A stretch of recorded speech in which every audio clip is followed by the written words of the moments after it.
You're listening to the WMD podcast. There is explicit content. Yeah, there is. What's going on, buddy? Dang, man. So do you remember a couple of growler hours ago? I talked about how when the tree fell on my house. You know. Yes. I thought something was gonna happen this past weekend. Another tree fell on your house. I'm like, no. Thank God, no. But I like it was to the point where like it was like getting like really crazy. Like, oh yeah, on was it Friday? Friday night? Wasn't Friday? Yeah. Friday was like it was like rocking everywhere. The Yes. Texas was exploding. Yes. There was like sustained gusts of like 50 everywhere, you know? That was a crazy night. So crazy, for a matter of fact, that the place where I work was the only bar that had power in the entire area. That's right. Was it a packed house? I think what happened was everybody didn't have power at their house. Yeah. So I think everybody went to their out to drink and like near where they work and stuff like that too, because they're like, well, why not? Yeah. Because closed, or they can't go home really. Uh-huh. So then, when I got there, on my usual start time, you just kind of dead for like an hour or two. I can kind of like dick around, do some side work and all that shit too. I got there, dude. My coworker's like, oh, it's crazy. And they're like, I open like the curtain, like go walk out to work, and it's like, boom, packed. I was like, ooh. Just like, close the curtain real quick, go back outside, just chill. Like I got like 5 minutes when my shift starts. I'm like, I'm just gonna chill here for like those 5 minutes, like all my 5 minutes I can. Sit here and enjoy my energy drink while I can, get a nice bottle of water real quick. I'm saying, man, that's that storm clientele, dude. Yeah. You know what I'm saying? So we were getting rocked for a while, but it was good though. It was good money. But the problem is that like 12 o'clock, everybody left. That's crazy as fuck, though, man. Like because by 12, a lot of people's power came back on. That's what we were thinking. Like, damn, but that's crazy. Like, what are the chances that you guys are the only establishment that still has electricity? Well, what I heard is that somehow we got on a different grid than the rest of the area. Yeah. But like we're the only place on the whole grid, like the way it was wired, because it used to be a factory before. Okay. So I think they had to like wire it differently than the rest, like the neighborhood, because it used to be like a big old factory. So yeah, and there it is. So we're sitting around like only place with power on. Yeah. Dark as fuck out. Yeah, there was like when I was a kid in my old neighborhood, there was always this one house, like maybe like 5 or 6 houses down, that always still had power every time there's a windstorm. They don't have a generator though, maybe? I don't know. Maybe could have been a generator. I'm saying, but it's like, damn, then why don't we get a generator? I was saying, like they only cost like $50, dude, but just for like a cheap one, you know? Yeah, but I can get your whole house though for like however long. Maybe like downstairs or something. You know what I'm saying? You know, like the kitchen. You know, I just get a generator for like right in my house. No, do people die that way, man? It's true, actually. People, you gotta open all the windows. They were like, "What's the point of the heat?" You know, like, okay, I'm in the heat. You know what I mean? I don't do the heat. I can bundle up. I'll be fine. Because get the generator. I have a sweet onesie now, so I can definitely just rock it all up. Blowing out, yeah, exactly. blowing out the death smoke. One time I was cooking in here. It was starting to get a little smoky in here. I'm like, why is it like and I realized I forgot to turn my fan on, like on top of the thing. Yeah. So it's starting to really get fucking hot and hot in here. And so all of a sudden I was like, bloop, I'm like, damn it. So I tried to I'm in a not a very big place, but so I like it's pouring down rain to open all my windows up and have the fan just blow all this like smoke out. You got a smoke detector? Yeah, oh, yeah, there it is. Okay, yeah. Okay. I knew it was getting smoky in here though too. I could tell. Like, it's getting a little smoky. Yeah. So I just like extra, I turned all the fans on. Yeah. Everything. Unplugged that and just fucking let it all blow out. But yeah, dude, fucking people do have generators in their house though. But yeah, it was fucking that windstorm was fucking nuts, dude. It was fucking rocking over here too. Like I got trees scraping against my windows and stuff. Yeah. I'm like Freddy Krueger? What?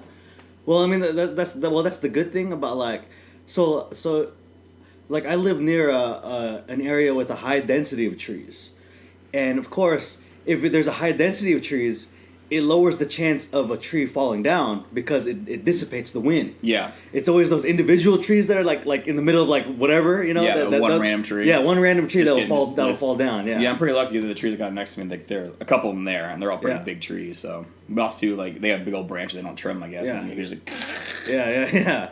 Yeah, kind of scary, man. But no.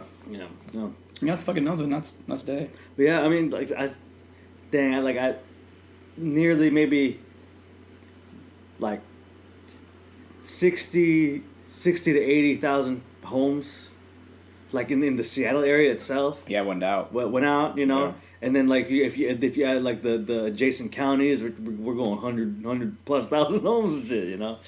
Yep. Oh, they got it fixed pretty quick though. Yeah, that's good. That's good. It was kind of crazy though. Like it happened at like straight up, like in the middle, like dinner time. Yeah. Dinner time on a Friday, you know. Yeah. so that was pretty fucked up a lot of people's plans. Well, that's why too. Yeah, like 6:30, something like 6:37, somewhere around there, I guess. That's why like when we got popped over there, you know, my work. Then it just died out. Like, all right, I was going home. Fuck it. See y'all later.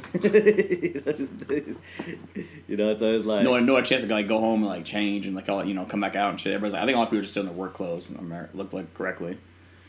And like a bunch of people that I've never seen like in my like establishment before in there because like where else are we gonna go? Yeah, dude, because I mean, there's only one thing.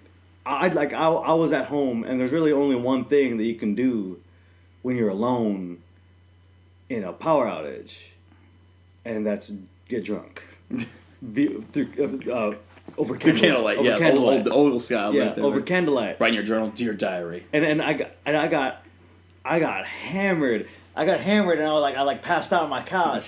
But the thing is, though, of course, what happens is that once the power goes back on, everything that was on when it went out just turns back on. So there's a huge power surge. I remember waking up. I remember waking up to this, and I look up and like all my fucking lights are on because I guess I'd like oh, nothing works, you know, you know I've been like feeling around clicking everything, no, nothing works, and then I woke up and it's just everything's. Were you like God? It's ridiculous. It's like everything's just so bright. Like what the fuck? Yeah, the power went out here for like a minute though too. Cause I always tell them our stove always goes off, always blinking lights at me. So it must like hit like a surge and like nothing crazy. We just got a new equipment over here because we had a power outage not that long ago. So yeah, hoping like that'll hold up through all this bullshit. Yeah. You know? But I mean, yeah, it was a weird weekend though too. Just weird. Was it? I don't know. Just the wind. It was rainy. It was just like they were like it would stop. It would just dump. Yeah. Just fucking. Yeah. Borderline fucking like monsoon out here just out of nowhere and then stop. Right. Yeah. Well, I mean, it's been a while since we had one of those, I guess. Yeah, I don't mind it. I'll take the rain. You know, we had a really dry summer up here, so I'm like, I'll take the rain. Yeah. Some places don't get the rain. They're like, oh no, we do. Like, well, sorry. Yeah. Yeah.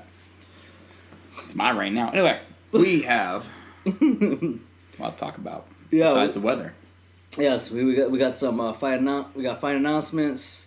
We're gonna go over the this past weekend's fight cards. We had a couple of them, and but before that, let's talk about some news stories that have popped up during this past week. Yes. So apparently there's a new MMA feud, but it's not necessarily new per se. But it's kind of like hit like a new area. I'm talking about Dana White versus Oscar De La Hoya. Oh Jesus! so Oscar De La Hoya was okay. So of course Golden Boy MMA happened a couple weeks ago, right? Yes, it did. And it was a colossal failure, right? Oh yeah. Right. Depending on who you ask, it did anywhere between 200,000 buys and 10,000 buys. But I'm leaning more towards the 10,000 side than the 200,000 side. Let's say 12,000. 12,000. Let's say 12. All right, okay. That sounds good. Okay. But then Oscar De La Hoya, he went on record and saying like he was just shitting on Dana White. It's like, yeah, I plan to stay in MMA because Dana White doesn't pay his fighters, right? He does that thing, right? Dana White got so mad that he actually released the numbers of Chuck and Tito's previous contracts in the UFC. So you know shit gets real when Dana is actually releasing real numbers, like factual numbers, okay, on an Excel spreadsheet, okay, like it's fucking crazy. And then was it Oscar challenged Dana to like an amateur boxing match. he's like I don't care if you got 50 pounds on me. I'll challenge Box. He never laced the bear gloves in his life, right? Dana went on ESPN and was all like, well, we should like debate the numbers. So apparently I heard that like in like within the next week or so, they're gonna go on ESPN and get into a heated debate about something. Oh, but ESPN's licking their chops right now. Yeah, probably. Yes. Oh yeah, they're so Yes. ready for it. Yes. See, but here's the interesting thing. Okay, ESPN has investments in both Golden Boy Promotions, because they do Golden Boy Boxing on ESPN a lot. Yeah. And now they have the newfound interest in the Ultimate Fighting Championship. Yeah. So like they're not taking sides. They're just like let's air it all out. Let's air it all out. So that way they can get the benefit of it, like the money and all the stuff and the drama and all that, because we love drama in this day and age. Yeah, I mean I don't want to go into it too much. I just wanted to just like bring it up because it's interesting and ridiculous and hilarious. Dana White versus Oscar De La Hoya. Maybe after the debate they might get into the sparring match. I don't know. Let's see what happens. We'll see what happens. Apparently they're both in love with the Coco, so maybe they can get they have a common ground. They have a common ground. That'd be so funny. Because apparently like Oscar loves the Coco. Like I heard. No, really? He's like all about it right now. Like the rumor is that Oscar, because Oscar went to rehab a couple times for alcohol, but like his favorite. You know what I'm saying? Like that shit. Yeah, that shit that he does. That's like yeah. one thing he can't give up. I'll never quit you, Coco. Yeah, it's that Coco Chanel No. 5. You know what I'm saying? Probably gets that good shit. Dude, probably, dude. Shit. Probably. Okay. Like $3.50 a gram out there. Whoa. With gold flakes in there. Talking about pure. Not pure. You know what I'm saying? Not that cut with no cornstarch bullshit. You know what I'm saying? Or was it cut with creatine? Cut with creatine. Yeah, cut with creatine. Gets extra steroids in there. You know. Got some dick pills in that motherfucker. Anyway. Okay. So apparently, in an interview with ESPN, Nick Diaz stated that he did not actually sign on to fight Jorge Masvidal, even though Dana has explicitly stated multiple times, "Oh, this shit is happening." Okay. Now it kind of makes it seem like Dana was saying all that just kind of like to pressure Nick. Yeah. And to the point where like I think Nick said like, "Man, fuck, I'm going to Bellator." But the thing is, like, he's still under contract with the UFC, so I don't know if he can like. He might be able to buy out of it. Maybe. He has enough club appearances, dude. Should be fine. Okay, but here's the problem, though, right? All his Instagram stories is him fucking getting hammered at the club, dude. Like, there's not a single training video, okay? And the supposed fight in March is in March. You know what I'm saying? Like, it's like he hasn't fought in like 5-6 years. Like, he should be probably in the gym right now. He probably. I don't know. He probably. I don't know. I don't know. I'm with you on that, though, man. Like, he's like. Maybe it's like keeping all secret, dude. He's doing some ninja shit. Nunchucks and fucking hanging out with Chuck Norris, maybe. Getting some more advice from Jean-Claude Van Damme. Maybe even hit the master himself, Steven Seagal. Nunchucks for the longest time since the 70s was illegal in New York, but I believe the state reviewed the nunchucks ban and deemed it unconstitutional. So apparently, starting just a couple days ago, December 14th, nunchucks are now legal to possess in the state of New York. And I also found out, in reading the story, that several law enforcement agencies train their officers to use nunchucks as a less lethal device. I feel you can get way more momentum off nunchucks, man. That's what I'm saying. I'm not gonna lie though. If Cotton Rice has some nunchucks, like you win, dude. Especially if he twirls them like he knows what he's doing, you know. All right. Does the old like lands on TV Turtles, like spinning like on the chain, like both fingers on the middle finger and stuff. Like, all right, well, just take me now, buddy. Anyway. Sad. Okay, so random facts. No, I don't. Yeah. I don't know. Like I was all like, we mentioned Nick Diaz, and then like one of his most famous videos on YouTube is a couple of most famous videos of him on YouTube that are not fight related is him doing the heavy bag for 24 minutes straight and him fucking styling on the nunchucks. Dude, styling nunchucks is dope as fuck. I'm easier shape in my book. Yeah, right. We got some. Quite depressing news if you're a Dominic Cruz fan. Yep. So just this past, I think maybe Friday, Thursday or Friday, it was announced that that he had gotten injured, and his fight with John Lineker was in jeopardy. Turns out that he confirmed it. Yes, he was injured as a shoulder injury. Apparently, he had. Damn, it's like really bad. He threw a punch and he felt a pop in his shoulder, and an MRI revealed that he had torn 2 major ligaments or tendons. Dude, that guy in his shoulder. That poor man has the worst ligaments in the entire fucking world. Man. Yeah, right. And he likened it to. He said something to the effect of, it's very similar to like the ACL of the shoulder. So his the timetable is going to be at least a year. So he's probably not fighting again. Yeah, well, that's what a lot of people are now going for. They're like, he can't stay healthy. He needs to. I think he needs to retire now if he's gonna keep getting hurt like this. Yeah, these are major injuries. It's like, okay, so of course he had he has ongoing plantar fasciitis in his feet, which can be debilitating. He's had a number of ACL tears and surgeries. In both knees. Torn groin. Yep. Broken arm. That's what had to get him out of the previous fight, I believe. Yeah. And now this, Yeah, his shelf life is just, and it sucks too, because I love watching that guy fight. Yeah. I do.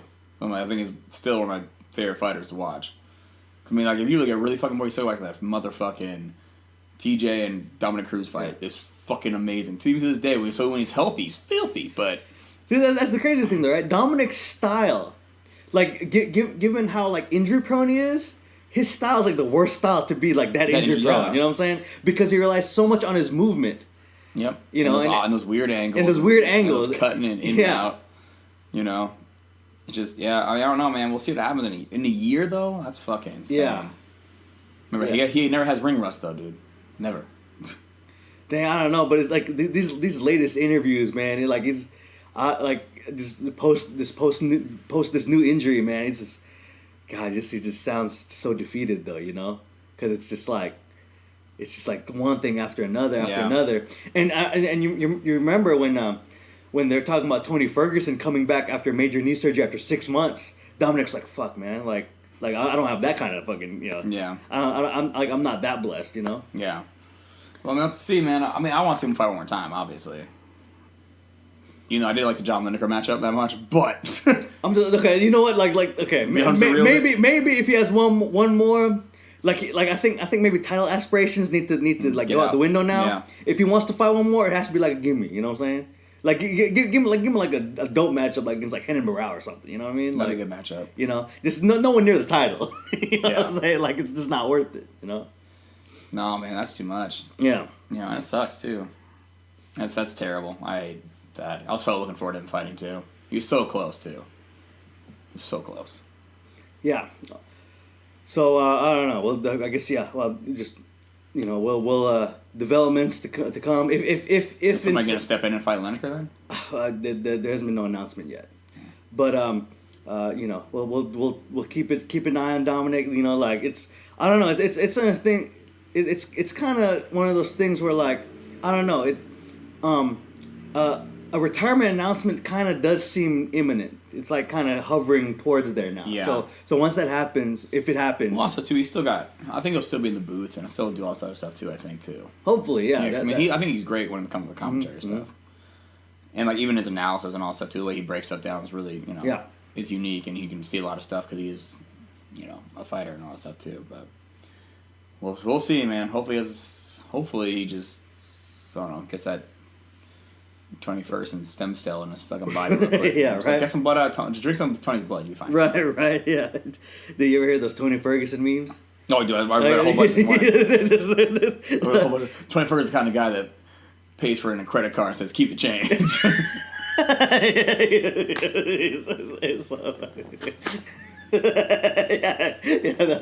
really hilarious. Because of course, because of course, like Tony Ferguson's a very like eccentric. Let's be frank, he's weird, right? He's a really weird guy, like legitimately just like strange fellow, right? So all these Tony Ferguson memes are like of Tony Ferguson like doing like just stuff that's not quite right. You know? Tony Ferguson's kind of guy that goes out looking for aliens, so he gets probed. Like, stuff like that. You know, yeah. Okay. So, that one had the credit won't have me dying though. Keep the change. Keep the change. So okay. So UFC 233 was supposed to happen in Anaheim next month. Yes. Now they ended up canceling it completely, because it coincided with Bellator's Bellator's card with the heavyweight final against Fedor and Bader, and I believe like they wanted. So the 233 was like pretty stacked, but then they canceled it ultimately because they wanted to stack the deck for their ESPN debut. Yeah. And so I'm gonna get into the fight announcements, specifically starting off with the ones that were rescheduled. Okay. So the main event for UFC Anaheim was originally supposed to be the super fight for the flyweight title between Henry Cejudo and TJ Dillashaw. That's now moved to January 19th on ESPN. Paul Felder and James Vick was supposed to be originally on 233. That got moved to another ESPN card on February 17th. Cynthia Cavijo against Courtney Casey, originally from 233, moved to UFC on ESPN on February 17th. Let's see. Robbie Lawler and Ben Askren, originally for 233, is going to be moved to UFC 235 on March 2nd. Okay. Now those are the re-announcements. Now let's get into some of these fresh as death announcements. Fresh as death. All right. So fresh. We got a great fight in the featherweight division between, you could say, old guard versus new guard in UFC Fortaleza. This is February 2nd. We got Jose Aldo and Renato Moicano. I love that. That's a great fucking fight. That's a great fucking fight. You know, it's in Brazil. You know, again, it's the two Brazilians, old guard versus new guard. You know, it's one of those things. If Aldo wins, it's like he's still kind of in like weird limbo. You know. Yeah. As long as Max champion, he's in limbo. Yeah. You know. It kind of sucks. But, you know, at the same time, though, I mean, like... That's a great fight, though. Obviously, he still got it, you know?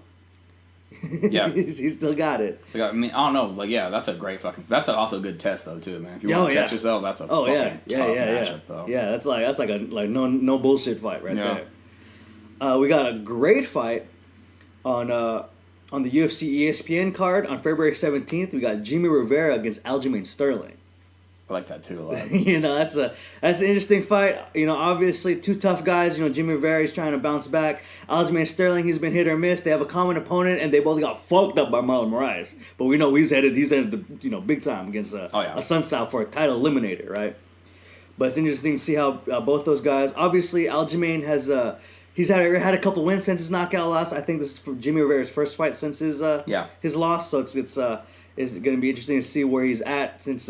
He was riding that long ass winning streak for a while. You see where his head's after that. I think sure he'll be fine, but yeah, Sterling's no joke though, man. He's good, and he's also really lanky for that division. Yes, so he's very skilled on the ground too. You know, they both can grapple their ass off. So that's gonna be an exciting matchup. Let's see, we got I believe we announced it on the podcast before, but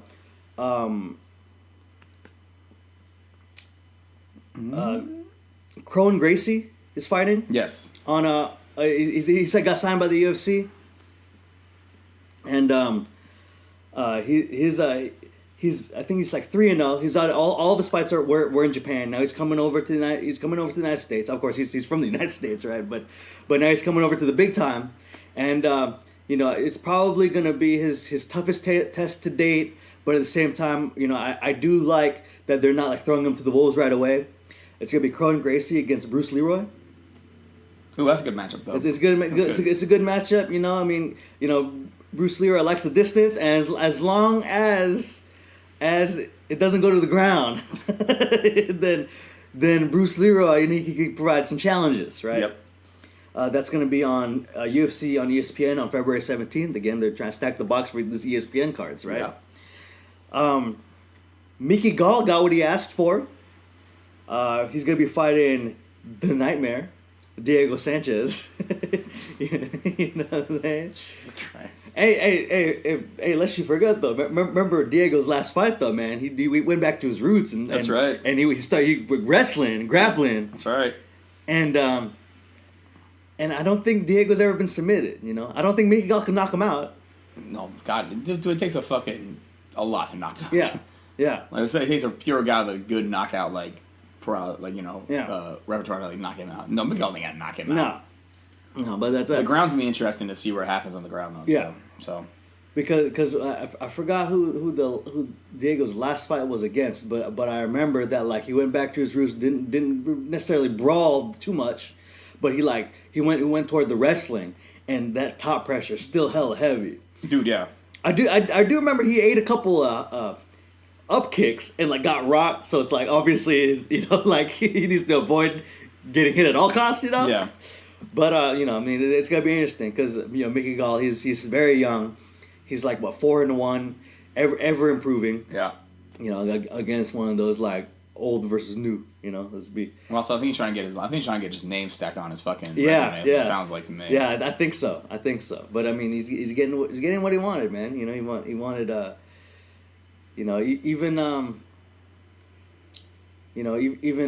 even called out Dan Hardy, but that was like that was kind of a weird call out, but that was obviously he's now calling out active fighters. Yes.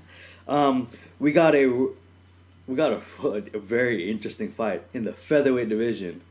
By the way, Sanchez versus Gall, that's for UFC 235 on March 2nd. Also on March 2nd for UFC 235, we got an interesting matchup in the featherweight division. Give it to me. Give it to me. We got Zabit Magomed versus the hardest hitting 145er in the division, Jeremy Stevens. That's a fucking fight. That's a fight, right? That is a crazy fucking fight.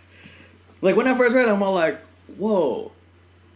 And then, but then it's like, I mean, it does make sense though, because like Jeremy Stevens is he's a come forward guy. Yeah. And he's at that point in his career where like he might not be anywhere near a title shot, but definitely he's a gatekeeper. Yeah, that's a tough gatekeeper too, though. That's what I'm saying. In Zabit's position, he's an up and comer, getting pushed to the moon now. Yep. And if he can beat Jeremy Stevens, man, then you have to beat Jeremy Stevens though, not by decision. You have to knock Jeremy Stevens out. Yeah. Or submit him. Yeah. That's the hard part about that. Yes. You gotta somehow knock him out, which he's been knocked out before in a row, but still though, that guy hits fucking insane. He can always hurt you. He can always hurt you. And I think the problem with Jeremy Stevens though too, he's dangerous at all seconds of a match. Yes. Because we seem to get tired too. That's true. We seem to get tired. That's true. But Zabit is that he's big for the division. He's huge. He's big for the division, and he's very creative. Yeah. But also, let's see what happens when you get somebody that just brawls people though. Yeah. Puts you in a place you don't want to be, and hits fucking hard. I mean, but Zabit might try to resort to that combat sambo background. I believe he has. Yes. He has some grappling credentials too. Yeah. He also like fucking he knee barred that dude. Fucking. That's right. Him, like that was his last fight. So it's like. I was like, they had 2 knee bars in one fight. Yeah, Aljamain was the other one. Yeah, that's what I'm saying. And then that's Aljamain. I was like, "What the fuck, man? Really? Like you took my bones tonight." Exactly. Really? I did it first, bitch. Ray J.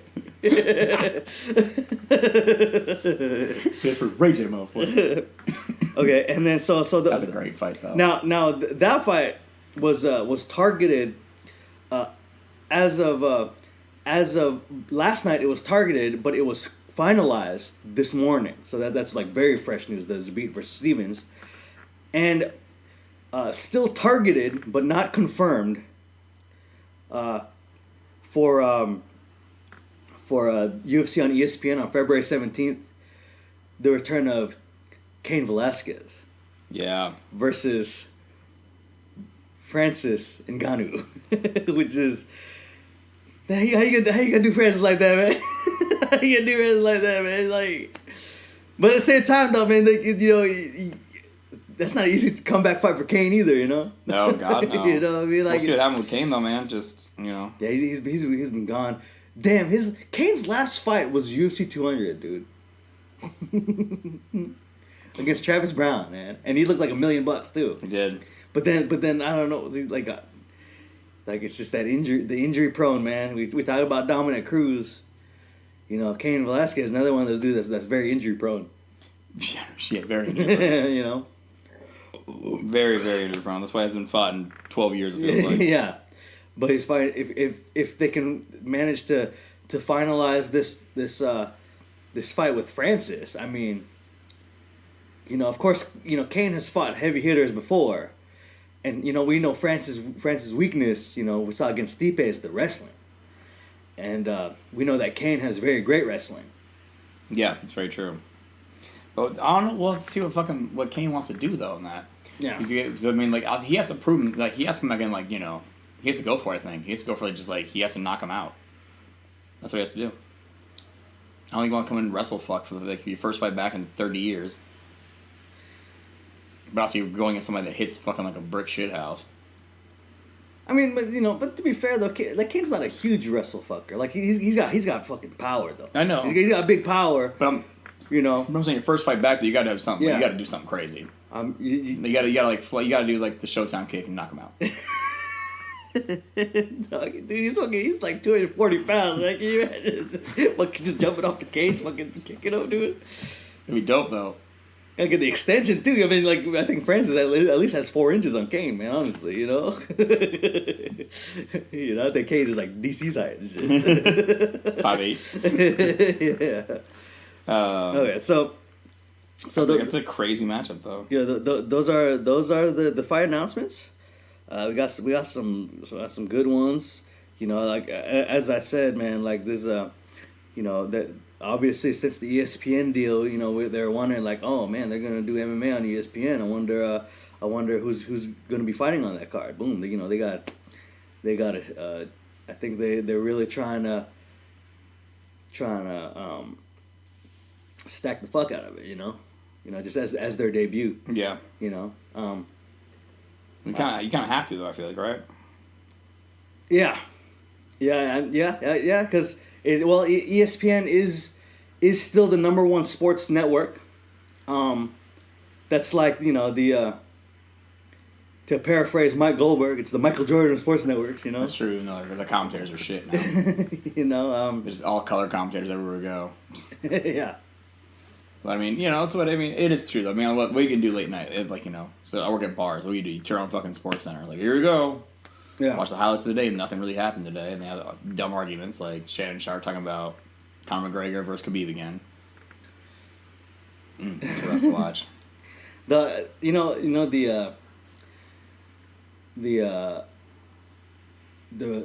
Rock, the establishment, The Rock. Yeah. Right. Apparently, and I went there recently. Within the past couple months or so. And apparently, because there was boxing on ESPN, and apparently they had to change the channel because policy states that they can't show any fighting sports in the bar at The Rock. Yeah. Is that like a common thing? Huh. It is a common thing. You have the same rule at my place, too. Oh, really? Mm-hmm. Oh, so it is a common thing.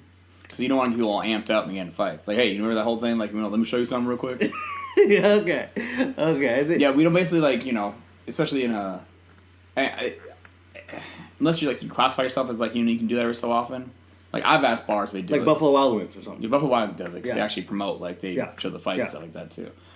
But some bars they don't do it. We don't want to do it because we don't want to get people all overly testosteroned up already for no fucking reason. They're all liquored up and all that shit. Even The Rock, I can see. I don't know why they wouldn't do it. The Rock doesn't seem like that kind of place in my opinion. Yeah. But at my establishment, yeah, okay, it could be a problem. You put boxing on, something like that. People get all fucking Yo, crazy. You know, 'cause they can. There's a chance for it. 'Cause, it raises your testosterone, and also raises like your drinking. You know. Hey, let me show you something real quick, dog. You know, if you only did this, duck and huck over. Hey, man. That's a statistic that I always bust out, even though it's like I'm a further go with the statistic, but like it's. I want to say it's like 75% bullshit, but I'm 100% committed. All right, that 90% of all bar fights start with someone showing another dude moves. Or you grinded on my girl. Those are the two. No. That's like extra, you know. Okay. Yeah, it's like you grab my girl. Yeah, let me show you some moves. You know what I'm saying? Like you know, so like that's the thing. Yeah. Show you some moves real quick. Yeah, maybe grinding on the girl, maybe might have set it up. But what really made things come to a head was all like, yo, yeah, like put your hands up real quick, and like if I were to do this, like you can't block it, dude. You can't block it.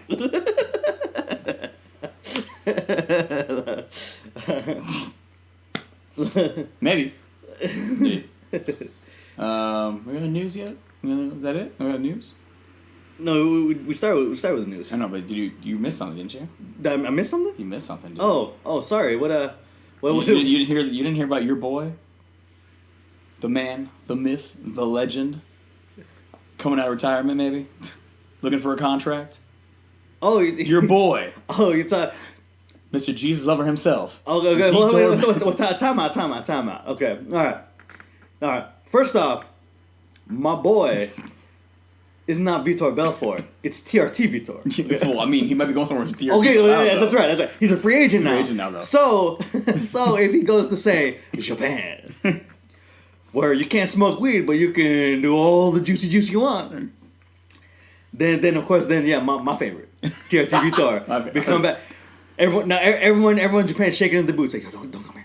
They don't want TRT Vitor. No, they don't want TRT Vitor. No. You know what I'm saying, man? Nobody wants TRT Vitor. You know what I'm saying?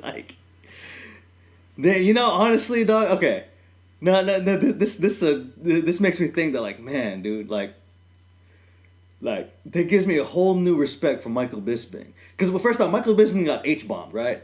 And that obviously took years away from his life. Oh, 100% yeah. Right, the H-bomb, right? But then when he got fucking head kicked by TRT Vitor specifically, like that's what fucked up his eye, dude. That directly fucked up his way of living. You know what I'm saying? Yeah. Like, but he's still able to win a championship with one eye. Yep. You know, like, okay, first off, after getting H-bomb in UFC 100. With the follow-up forearm, which is also Dan Harris's logo now. You know what I'm saying? Like the one where he's like flying through there, like this is like logo, like the Jumpman Michael Jordan logo is fucking Dan Harrison throwing the flying forearm, right? You would think if that were 90% of the population, maybe 90% of fighters even, you'd be done for a while. They wouldn't be the same. No. For the rest of their career. No. Michael Bisping, fucking. I mean, with the damage they took, he got flying knee by Anderson. He fucking lost and won at the same time. Shit. Don't count him out. Don't count him out. You know what I'm saying? And then, dude, he got fucking just KO'd by Gastelum. That was his last fight. It's like he is still, like, given all that stuff, despite all that stuff, including the TRT Vitor fucking up his eye forever, right? Till he gets that fixed. Until he gets it fixed.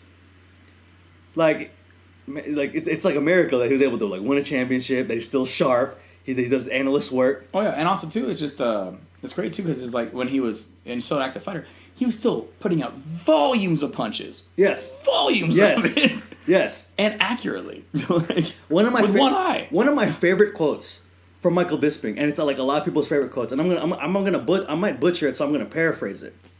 But it's something to the effect of, I don't want to, no disrespect to religious people, but if you can believe that Jesus came and died for your sins 2,000 years ago, then you can sure as fuck believe I can knock out Luke Rockhold in the first round.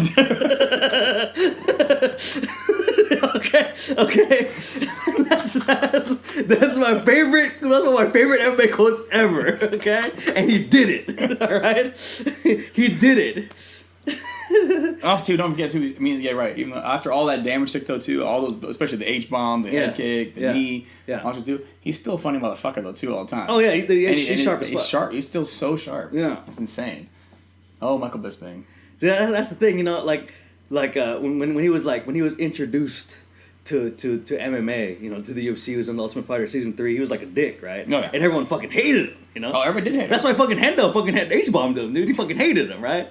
But then we all know like that's like that's fucking Michael Bisping, you know. Then everyone's like kind of turned. That's just who he is. Turned the corner on him, like man, we love that motherfucker. Yeah, I mean, I was beating for a while too. I hated that guy, and then all of a sudden I'm like, man, you know what? The thing is, too, he hasn't changed. He's the same. He's been an asshole ever since he remember. You know, you can remember it. Yes. And he's like, that's just who he is. That's just who he is. That's not a persona. That's not him putting on anything. That's not anything like that. Dude, no, man. Hilarious. And also, some of his post-fight interviews were hilarious too. He's sitting next to Joseph Benavidez. He's like, yeah, Joseph Benavidez finally agreed to fight my son. About the same height about now. You know, like just dogging people left and right. Man, that was a couple years ago because like his son, Michael Bisping's son is like he's like a California state finalist wrestler, and he's like 3 inches taller than his dad. It's like, really? Yeah, and apparently I believe he and Mark Munoz's son are gonna go wrestle in college together. Have fun, whoever the fuck they're that's what I'm saying, right? Like, have a good time with that. That's what I'm saying, because apparently Mark Munoz's son's a fucking stud too. It's like, okay, all right. Yeah, you see Mark Munoz? Yeah, it's okay, that's crazy, right? Well, they're in the same division? No. I think Mark Munoz's son is smaller. Smaller? Well, but they're gonna. That's fuck all. Wait, in California? I think no. Arizona State is what they're probably looking at. But they're still shopping around. I think they're still Arizona visiting State colleges and would be a stuff. bad fucking place to go. But Arizona State is big old party school too. Yeah, hella herpes down there, dog. Hella herpes down there. So many herpes, dude. So much gonorrhea. Everything floating down there, man. Whew, better clean those mats, son. Clean those mats. Actually, you know what? Go somewhere else. Go somewhere somewhere else. Go like Boise. Go somewhere cold. Somewhere cold, less herpes. Yes, herpes, dude. Herpes can't survive in the cold, man. It's from the heat. That's why Arizona State's got so many. Anyway, okay. That was a little side. Well, you know, this report. You know, it's just what it is, right? Okay, well, so let's get into these past weekend's fight cards. So of course I want to devote most of this segment to the UFC. The UFC closing the show on the Fox era, right? But before we get into that, let's talk about this Bellator doubleheader. Because the Bellator did have a doubleheader. Unfortunately, I had to catch the Bellator on Friday after the fact since I had no electricity. But it doesn't matter. It wasn't live or free for you anyway. It was free, no. That's true. That's true. So I just want to talk about just a couple fights on here. You know, Bellator, you know, this hasn't been widely discussed on many MMA media outlets, but Bellator has their own homegrown talent from the ground up. It's true. From 0-0, you know, we talk about Aaron Pico, but they got a guy. Yeah, we talk about Aaron Pico. Yeah. But they got a guy, AJ McKee, who's 13-0 in Bellator. The mustache in your mouth a little bit. Yeah, a little bit. Little mustache. 13-0 in Bellator, and you know they slowly build them. 13 fights though, it's kind of, you know, but it's from the ground up though. 0-0 in Bellator to 13 straight wins, undefeated. That's one thing about Bellator you gotta respect though too. They'll take, all right, we'll take your amateur, we'll give you an 0-0 start, and kind of see you go. Unlike UFC now, like, oh, you got at least 6 fights, you make $1,000 in here. Anyway, continue. And you know, he's very well rounded. You know, he has almost equal knockout submissions and decisions. This last fight was a submission via anaconda choke, where gotta scroll it, son. Scroll it, son. Okay. Scroll it. Where he had beaten his opponent Daniel Crawford in the first round. So you know, we'll see. You know, maybe 13-0 now. Maybe he might get that step up. You know, because the truth is, you know, of course, you know, we talk about how stacked the UFC's featherweight division is. You know, 145s. You know, for what it's worth, Bellator has a decent 145 division too. It's very top heavy, but AJ McKee might be added to that list. Frank Mir got knocked out in front of his daughter. This stood out to me because his daughter, who's apparently like his daughter is, I think, like a junior or senior in high school, and she's a state champion. No, not state champion. She's a state qualifying wrestler in Nevada, and she's the place kicker for the Bishop Gorman football team. Yeah. So apparently his daughter's a beast. Not bad. Yeah, and I think she's already won under 17 no-gi jiu-jitsu tournaments already, like a couple of them, like she's a fucking beast. Yeah, so she was her dad's cornerman, and unfortunately, I don't know, there's something kind of weird with this because Frank Mir's mouthpiece came out, like he got hit and it popped out, and even there was a break in the action, but Herb Dean didn't call time to put it back. So then his opponent Javier Ayala in the clinch started just wailing on, got punches up close, and Frank Mir broke his face and had no choice but to tap. Wait, mouthpiece in there, man. You're taking all that blunt That's force. That's what I'm saying. And I think that's why he tapped because he didn't go out, but he was getting fucking hit clean with no mouthpiece. What's going on with Herb Dean? I don't know, dude. Herb Dean's shit in the bed, man. Herb Dean's fucking up bad. Herb Dean's fucking. No mouth. Usually you stop and let him put the mouthpiece in real quick. When there's a break in the action. Yeah. And there was, there was a break in the action. So, I don't know, man. I think I think we can finally take away that credit for that Tim Sylvia arm break now, because now the bad has now outweighed the good, Yeah. Yeah, it's not good. Yeah, Bring Chris Lieben over. Fuck it, let him do shit. Bring Chris Lieben over. Yeah, dude, I actually would love to watch him referee in the UFC. I'd like to see him in any in Bellator and or UFC. Yeah. Yeah. Also, too, I think UFC kind of owes him. Not owes him, but let him go in there and ref a little bit. We talked about it before, man. Why don't we have old fighters I want to see Captain America, even though I saw him jerk off recently. Go in there and start reffing shit out. I wouldn't mind. Well, I don't know. Maybe Randy as a judge. I think Randy would be a great judge. I think Randy'd be a good judge. Because that's another problem in MMA. What? People jerking off in front of cameras? Yeah, he's not bad. I love to see Captain America, but stop jerking off. It wouldn't be a bad idea. Yeah. I think we bring Chris in I want to see him one time ref, a major one, Also, too, who are you going to shove Chris Lieben around? He might knock you out still. I know, right? And to be fair, I think it would give the fans maybe a little peace of mind who know Chris Lieben. It might give a little peace of mind. Be okay, if anyone's gonna know the right time to stop a fight, exactly, it's gonna be this dude. Exactly. Right? So yeah, I agree. And then in the main event for Bellator on last Friday, Michael Chandler got his title back in we'll call it a wrestling heavy performance against Brent Primus. So congratulations, Chandler, three-time Bellator champ. Also, there's Bellator Hawaii on Saturday. Damn. So dude, the downslide continues for King Mo. Liam McGeary knocked him the fuck out in the third round. King Mo expressed his desire to go back to 185. I'm like, dude, it's not gonna get any easier from here, man. No, it's not, man. And to be fair, I don't think you make 185. It's not anymore. I don't think so, man. Mm-hmm. And King Mo's another one of those dudes. He's done commentary for Invicta. Yeah. Before, he can get a good commentary gig. I'm sure. Yeah, I bet he could. I think he'd be a good commentator. He's very intelligent, and he's been in there, man. Megan Anderson stepped in for Invicta this weekend too. Yeah, it's kind of hilarious because I think she's also wearing heels too. Yeah, she's so she's 6'5".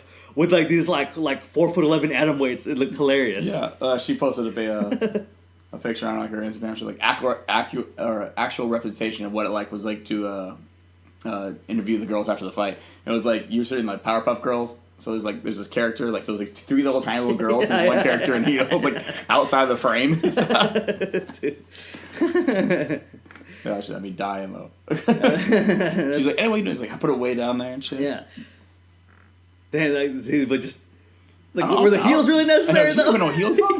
Like the heels are like you know, so like it would have still had the same effect had she worn flats. You know what I mean? Because she's like, I think it's just she was just feeling herself. You know, heels on, dude. Oh, exactly. You know, yeah, she wants to and look there's good. there's every single 6'1" male like maybe nope, never mind.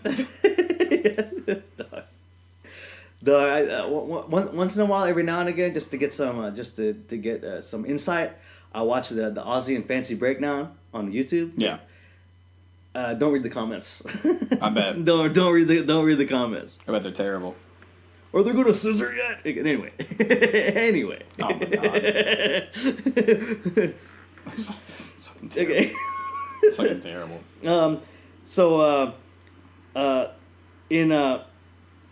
In one of the quarterfinals for the welterweight matchup, Neiman Gracie beat Ed Ruth in a very spirited matchup.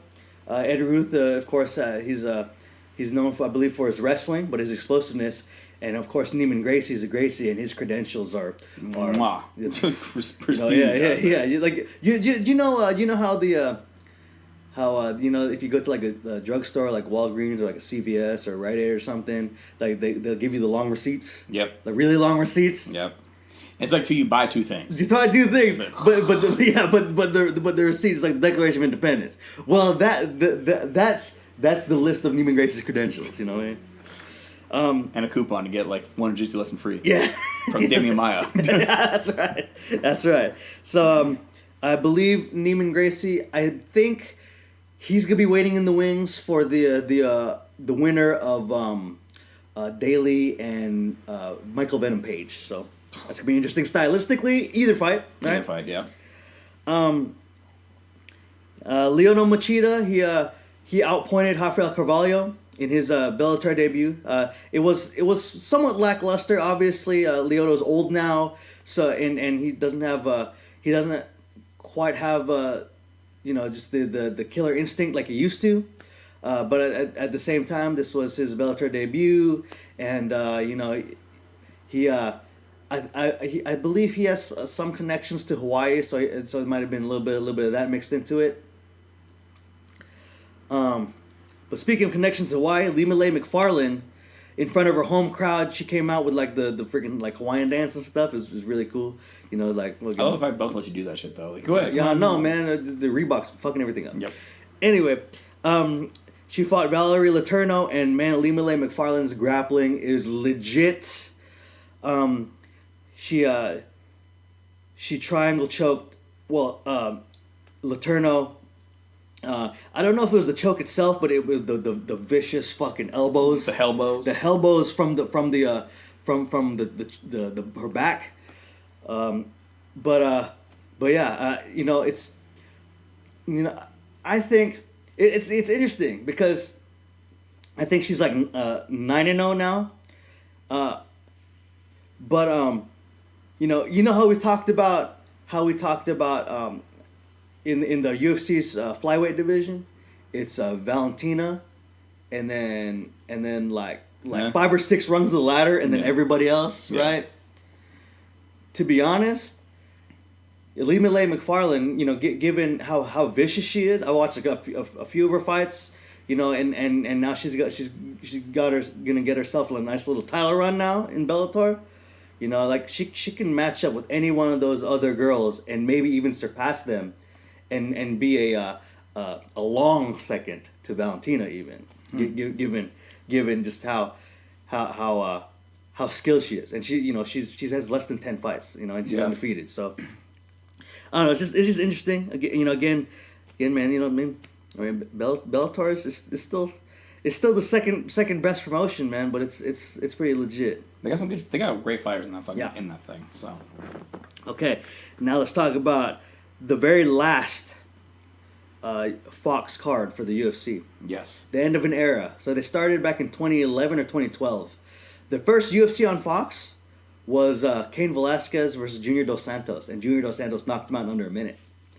That's right. A long time ago. That was back when Joe Rogan still had hair. That's right. Now, let's see. This took place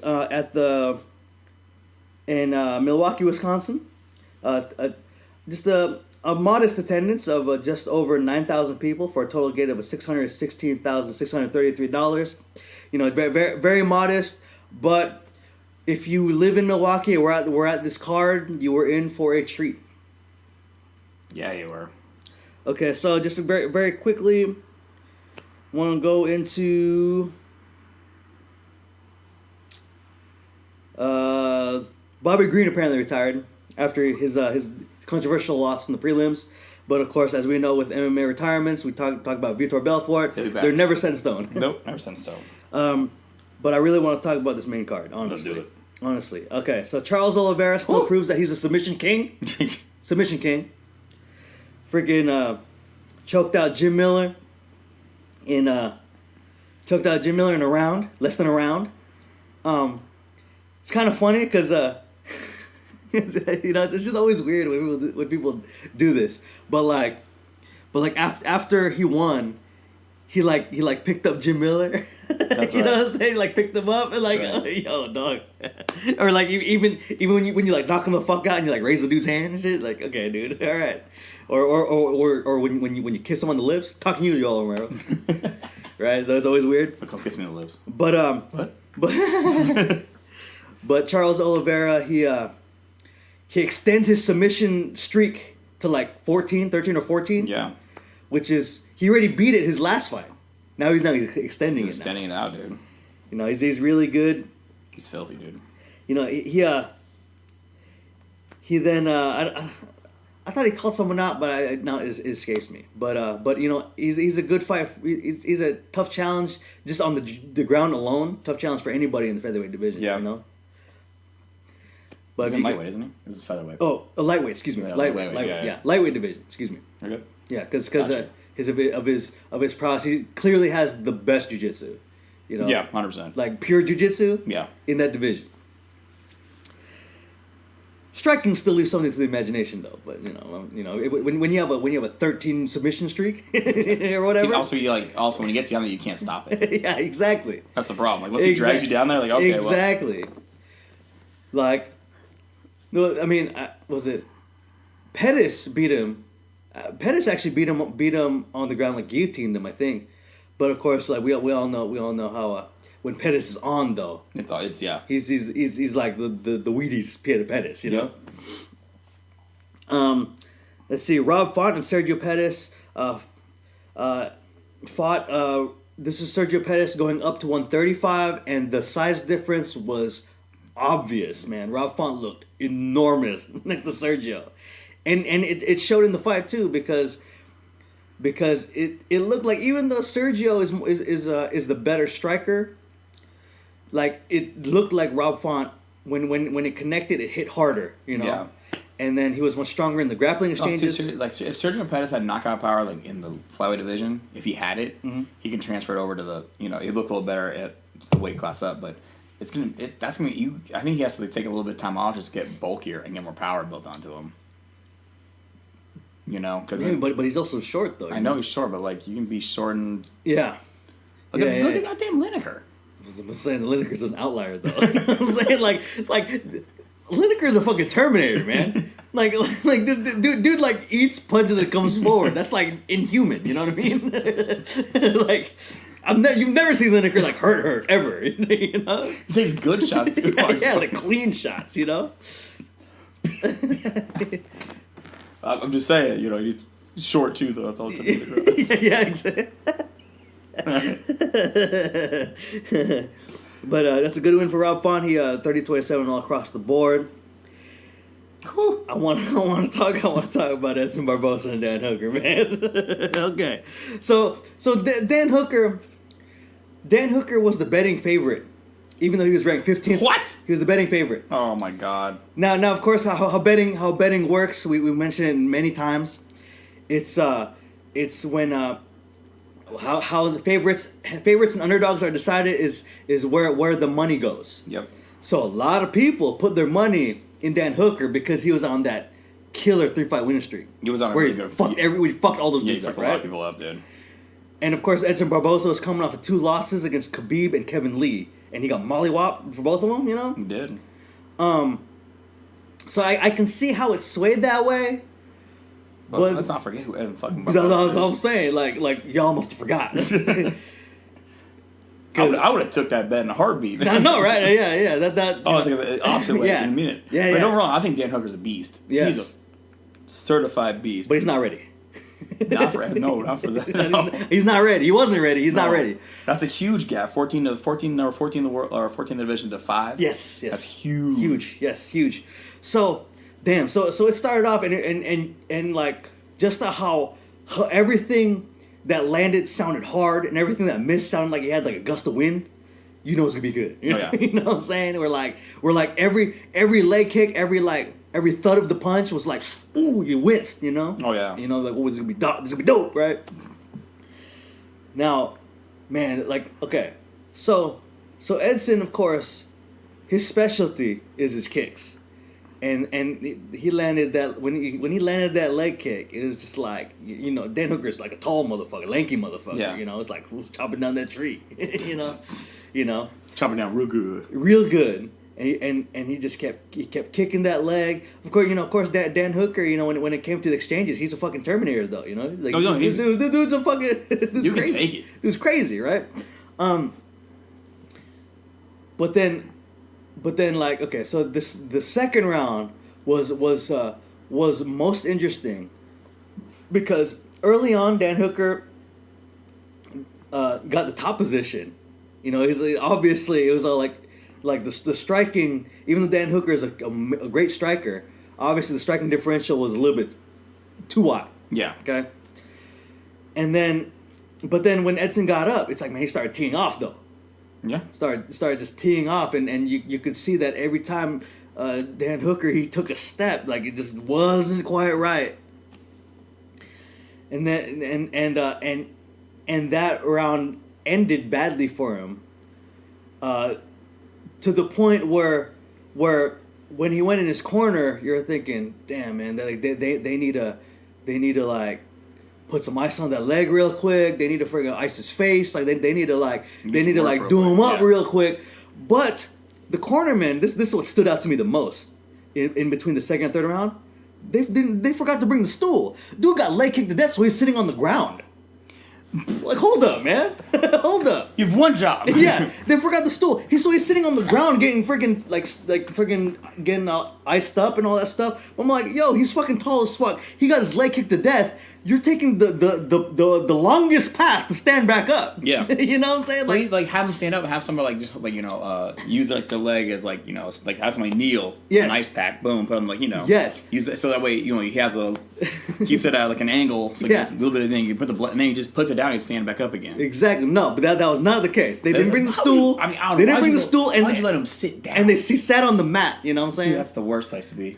Exactly, because he has to stand back up, and it's from the ground to standing when your leg is fuck me, I'll fuck Dude, you. where the fuck was his homeboy? Just like getting on all fours real quick. Let him fucking sit on him real quick, man. Like, exactly. You know, I mean, look, yes. it sounds stupid. You forget this. You have a minute. Yes. And the minute's not long in that situation. Yes. You tell somebody, hey, get your hands and knees real quick. He's sitting on you. Sorry, Yes. that's how we're gonna do it here. Yes. And then so then like It sounds like a movie, but like it. You have to. Something you gotta do, dude. It's ridiculous, right? You gotta do it, man. But I'm saying that's a better solution than having him sit on the mat, you know, with a freaking leg that's ground beef. They fucking showed the leg before the start of the third round. It was ground beef, dude. You know what I'm saying? Like, damn, you fucked up, right? Now, of course, this was a matter of hindsight, also because that third round, it was obvious that Dan Hooker's punches and kicks had virtually nothing behind them. Nope. You know, of course, hindsight is saying like, man, you know, it probably could have been a good idea to not even let him go out that round for the third round because he was already fucked. But I think what was even more egregious was the fucking non-stoppage before the stoppage. Okay, That's right. Because he got teed off on. Yeah, get teed off and then. And then, if you want to count coming back as walking forward, Okay, but you're not landing anything, and you're getting your ass whooped on, and Edson was landing at will, spinning back kick, leg kick, fucking knees. Every time the fucking spinning back kick landed on his stomach, Hooker fucking winced and like keeled over like almost 90 degrees. You know, before coming back up like a fucking, like one of those fucking... Black King Fable 2 guys. Yeah, exactly, right? You know, and then... That's a, yeah. You know, so the non-stoppage by the ref, okay, fine, you know. If the ref sees in his eyes that he's still quote-unquote in it, then that's the first line of defense. If that fails, the second line of defense is you got to throw in the fucking towel. Your boy has nothing left. You're gonna kill your boy. After like, I don't know, you know, he got teed off on the first spinning kick. You know, he didn't even try to block. And you see the windsuit. That you'd be like, all right, like, yeah. Also do like, you know, you have nothing behind your punches no more. Yes. Nothing. Like, you just throwing air, baby. Just yeah, pretty much. Like his strikes by the third round were for the most part just completely ineffective. You know, and then mercifully. Edson tried to clinch him. Edson had some good clinch exchanges with the knees throughout the whole fight. But mercifully, Edson missed the fucking big knee when Dan was keeled over. And then he fucking did a bullet of a left hand to the liver. That's what ended the fight. And Hooker was down for like 5 minutes before they brought the stool back in when the fight's over. You know what I'm saying? Like, I get like Edson stool quick. We brought your stool quick, man. You know what I'm saying? Like, and yeah, and it was ugly. It was ugly. You know, of course we talked about we talked about the whole Brian Ortega thing. You know, yeah. Brian Ortega took some fucking bad damage. You know. Yeah. And then we were talking about this now. It's like, man, these fighters taking bad damage, but.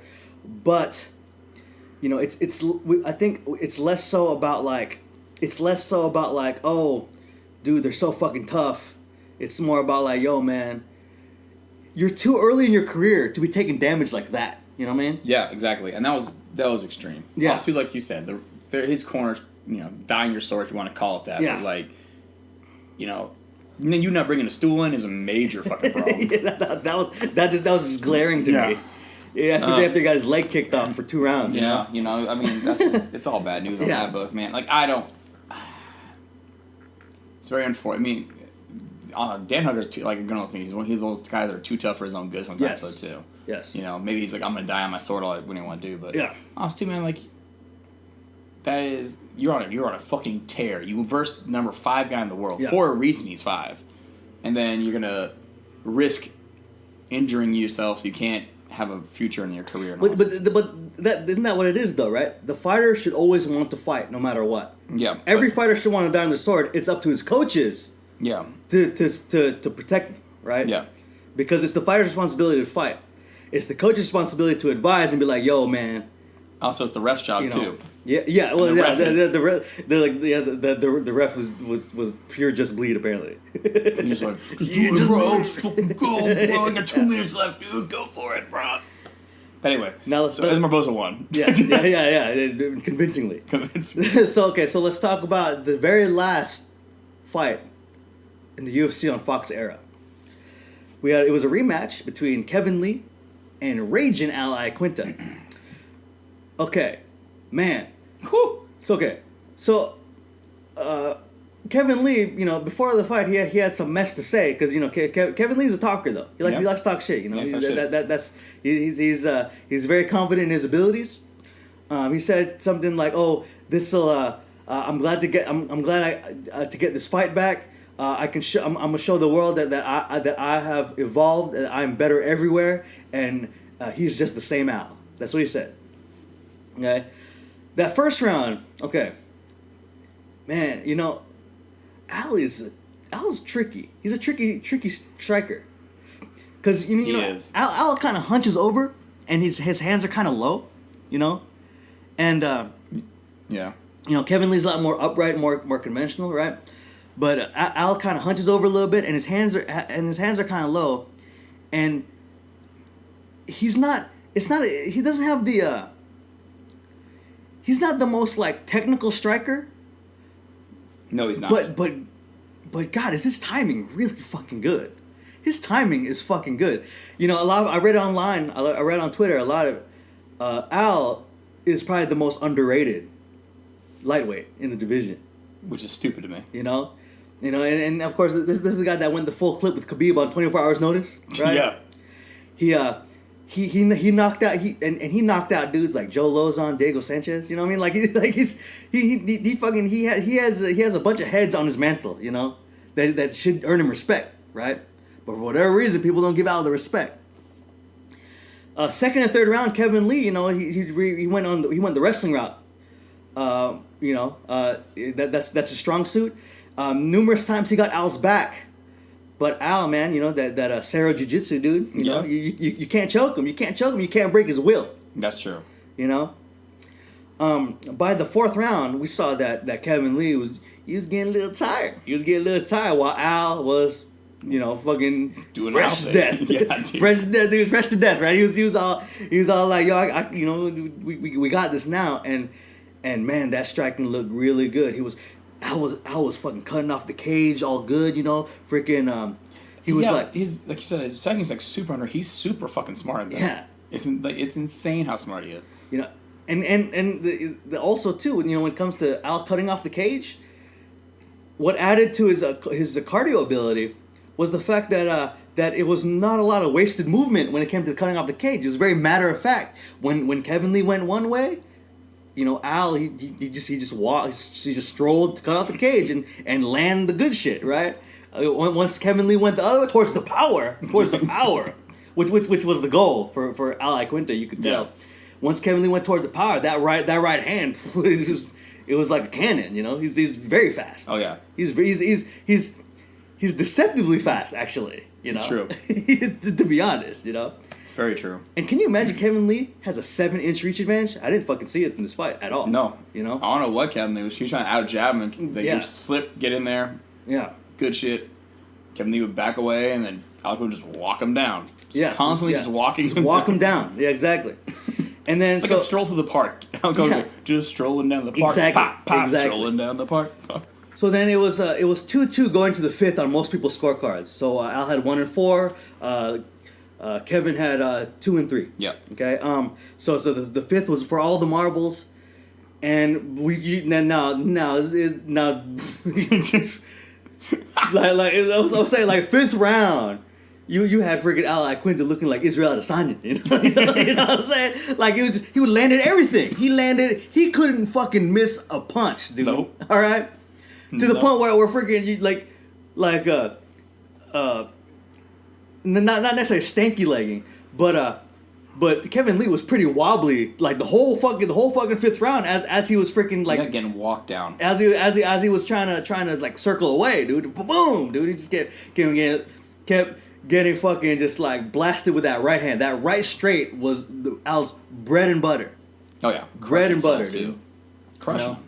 You know, and I don't know, man. It's just, you know, obviously, the world knows. Well, okay, so the last 35 seconds though was the craziest thing ever. Where fucking Al turned into fifth round Robbie Lawler for those last 30 seconds because, you know, Al, of course, we just talked about the cardio. Al had unlimited cardio. Al could go another 5 rounds if he wanted to.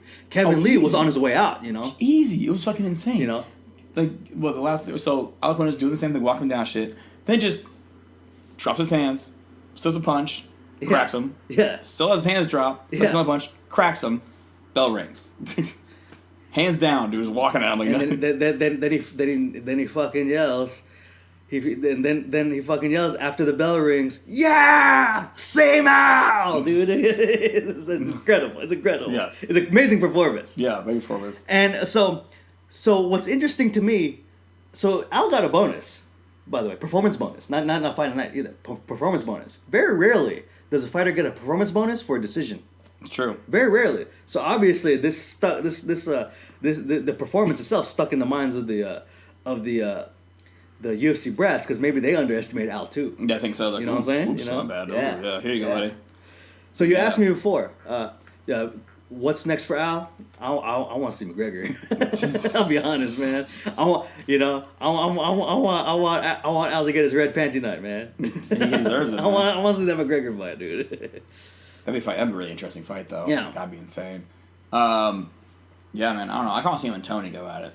Him and Tony? I want Tony real bad.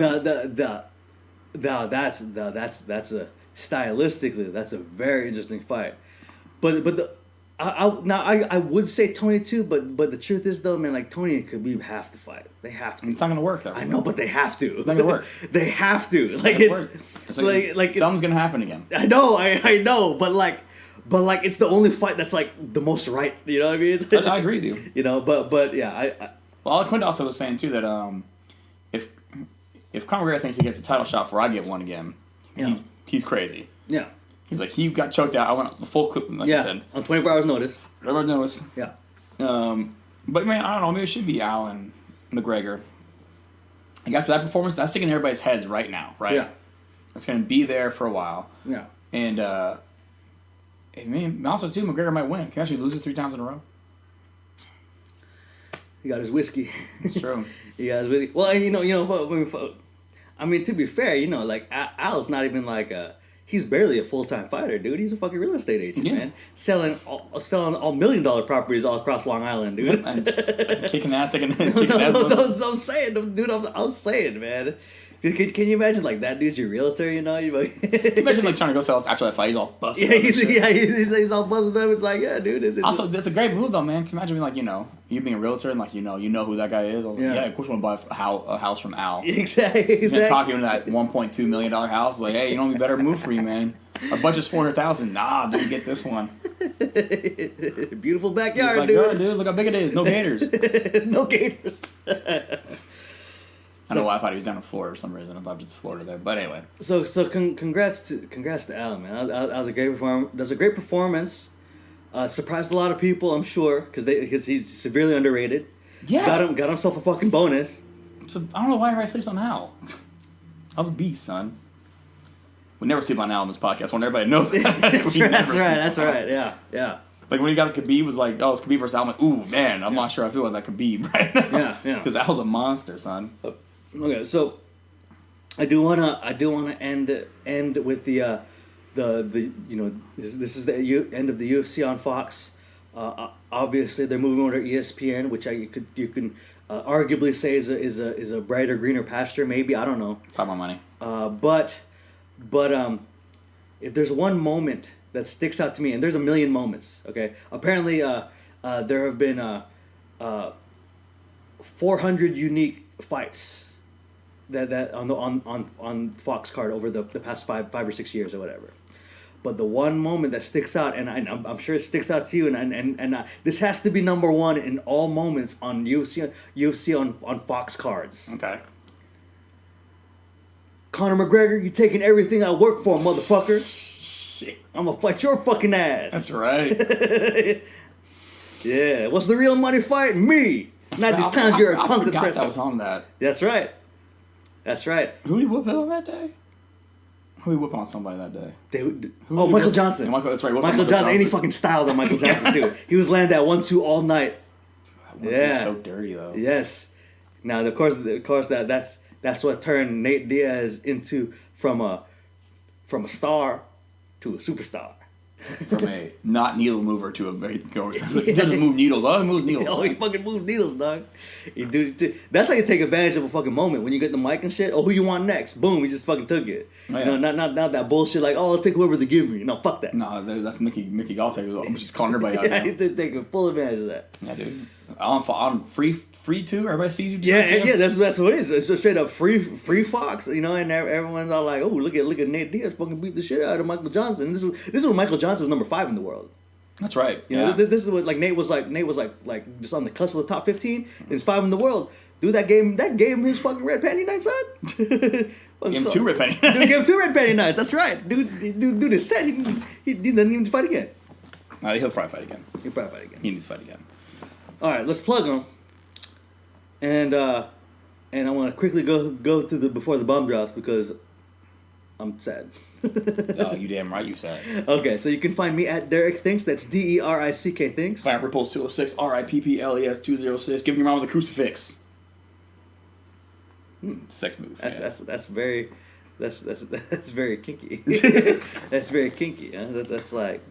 I'm trying to expand out my. I'm trying to envision what the crucifix could be. to me, it's just like a variant of just the starfish, you know. But anyway.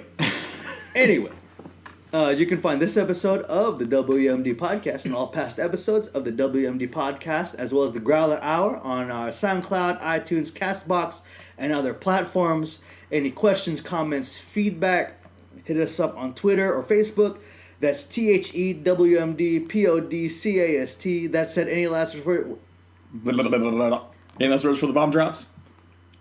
Do you have any last words for the bomb drops? Because I ain't saying shit. I got some words. The trophy's staying home. The heterosexual cup is over. It's done until next year. Trophy's in my possession. We had an epic matchup. Actually, I thought I was going to lose, to be honest with you. I really thought it was going to be bad news for me. Until that Monday night game and... Damn, yeah. That damn Monday night game. Like, Kamara just did Kamara things out there. So, unfortunately, not only did I knock you out of the championship... You're in the championship. I knocked you out of the championship. No, but you're in it. I'm in it. Yeah. I got the cup. You got the cup. But on the other side, though, the pick'em's getting a little closer. Yes. And all like that. So I'm only 3 behind on the pick'em. And we got 2 weeks left. We did our picks before we started recording. You got the bad one this week, though. I know, but it's like if I deserve... I deserve... You deserve what? I deserve every win, every tally I get. I deserve that one, man. All right. If I get a clean sweep, I deserve the shit out of that clean sweep. I'm surprised I got 2 last week. To be honest with you. Yeah. I had 2 saved my ass though, man. You almost fucking got them clean on me. But at the same time, I mean, the 3 is that's not a safe zone at all for you though. You know what I mean? 3 way leading by 3. That's true. But we'll see. I'm after this week though too. Because, I mean, if we go into last week and I'm, 6 up? Yeah. You're dead in the water. I'm dead in the water, yes. So if you win by... You win by 4. Win by 4. Is that what it is? Win by 4? 6 up. 5... win by 4. Yeah, you're right, yeah. If you win by 4, then... So if you get 1, I get 4. I lose. You're dead in the water. I lose. You lose. Game over, son. But the problem is, though, too, even if we go into last week, I have 5, you got to clean sweep it. And I got to get nothing. I get the golden goose egg that we've never gotten, though. Yes. So my best bet, I mean, well, obviously, my best bet's winning, obviously. But for me to be comfortable, I have to at least tie you. This week. Yeah. Yeah, this week. Well, at least you have to tie me. But you have the roughest picks this week. I know. God damn it, man. God damn it. So I'm going to have to earn that shit. For real. That shit. Well, we'll see what happens. Maybe also too, if we go into the last week of season, we're gonna have a lot of teams already locked up, not gonna compete for it. We have all the morning games, stuff like that too, so people don't gotta play. So it might be if you were then like 2 of each other by last week, it's gonna be rough. It's gonna be a really rough pick on that week for both of us, even if you have like a good matchup. But you never know. We never know around here. We'll see though. We'll see what happens. Give you all the updates. I'm just saying though, my New Year's resolution to go completely meatless for next year after this one. So in case I lose, this is how I'm going to take care of that situation. Instant bailout, motherfucker. What a shitty resolution. It's like that. Oh, so bad, dude. So bad. Anyway, see ya.